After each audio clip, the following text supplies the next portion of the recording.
This is the Herd Line News. There's a little bit of trash talking going on in that series. Oh, how about that meme, that look?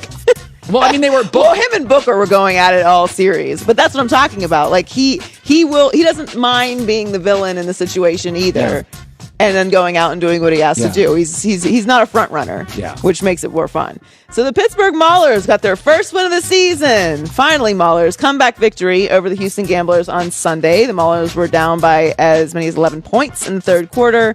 And the Gamblers had a 17-9 advantage heading into the fourth, but they rallied back, got in the end zone twice, including a last-second touchdown catch by Bailey Gaither to secure the 21-20 victory. So, this weekend's USFL Week 5 results. Michigan Panthers lose to the Tampa Bay Bandits 27-20. The New Jersey Generals beat the Breakers 27-17.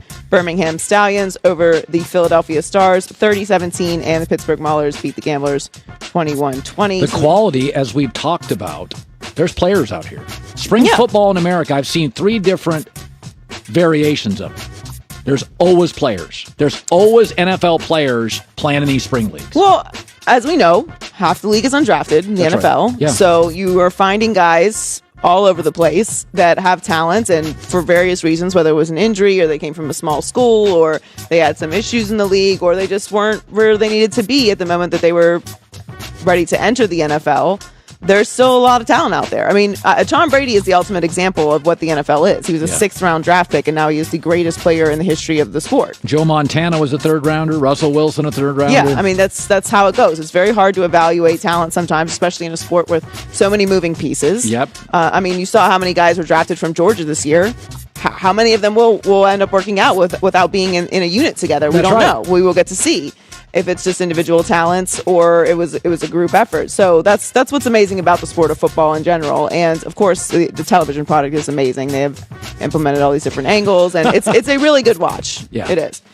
So the Saints added another big piece to their wide receiver room. Oh, I thought this was a good pickup for them. This is a great pickup for them, and it's very interesting because we talked about last week a possibility to go to Green Bay, which I thought would have been a great option for Green Bay. He would be their number one, right. Absolutely. Well, he signed a 1-year deal with the Saints. So he's going back to Louisiana. He will reportedly have a base salary of $3 million with the chance to earn up to $3 million more in incentives.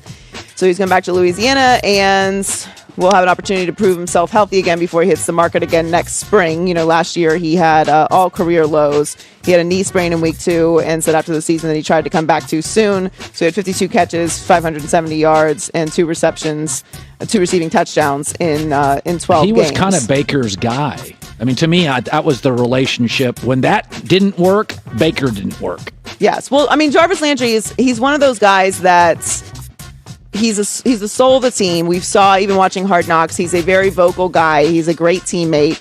He's somebody who's going to play, obviously, through injuries and give he's a heart and soul type of player. He's not somebody who's going to burn you over the top.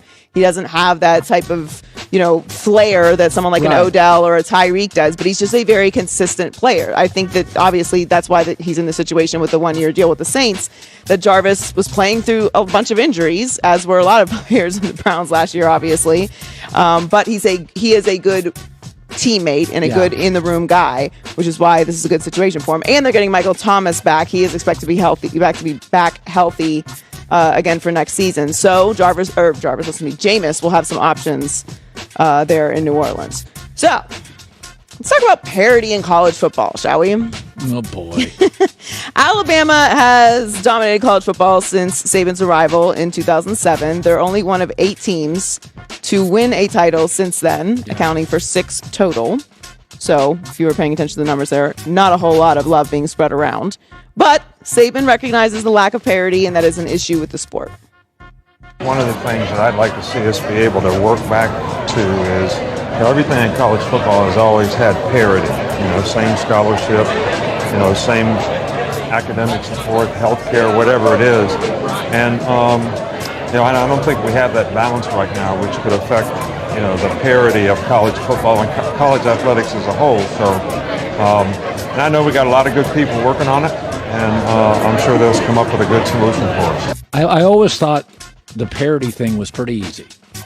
Is that you reduce scholarships to 70 from 85, meaning the great teams only get 70. And if you make the playoffs, following year, you get 5 less players to recruit. So everybody gets 75. 70 to 75. And people always say, well where are those kids going to go? To the other programs. Right. Remember, there's 130 programs. They'll get it. And yes, there'll be some kids that will end up playing for FCF schools, but those kids were late signees anyway. They weren't heavily recruited by the big boys. They get it on the last day of recruiting. The bottom line is you reduce everybody 10 scholarships, let's say 70, 75, whatever it is, and if you make the playoffs, you get 5 less to recruit, meaning... I don't know if you can penalize teams for being great. Well, the NFL does. The NFL's like, oh, you're good, you draft last. The NFL's like, oh, you're great, you have free agent draft, but salary caps. In college football, you're rotating a part of your roster as they graduate every year. Right. The NFL can move pieces around. They can add pieces in free agency, which is why everyone freaking out about the transfer portal, I think, is funny. I think there is no solve for parity in college football. We talk about this all the time. Leagues try to regulate parity all the time. Yeah. And it never works because great is just going to be better than good, which is going to be better than terrible. And there's different reasons why different programs are good and bad. And college football and the pros are not set up the same way. There is a limited amount of teams in professional leagues. How many college football Division I programs are there? 130. You can't regulate it the same way you do professional sports. It's not the same sport. It's not the same structure. How about this? We have an official schedule maker. So if you win the national title, the following year you're on the road for most of your tough games, often in a row. I mean, we've talked about this forever, that there needs to be a commissioner of college football specifically.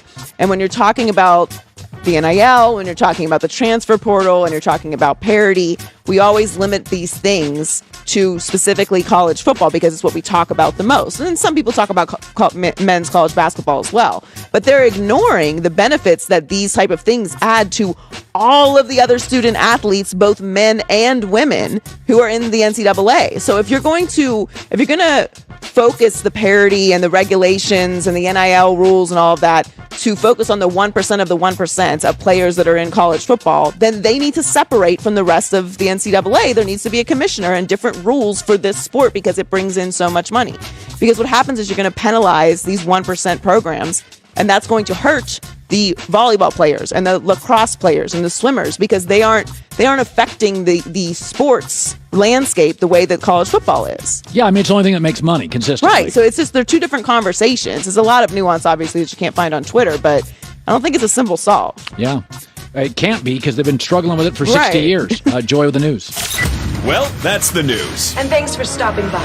The HERD Line I had News. 2 thoughts on the NFL schedules that come out. That was the only downside to missing last week. The NBA series were fine. I didn't miss much.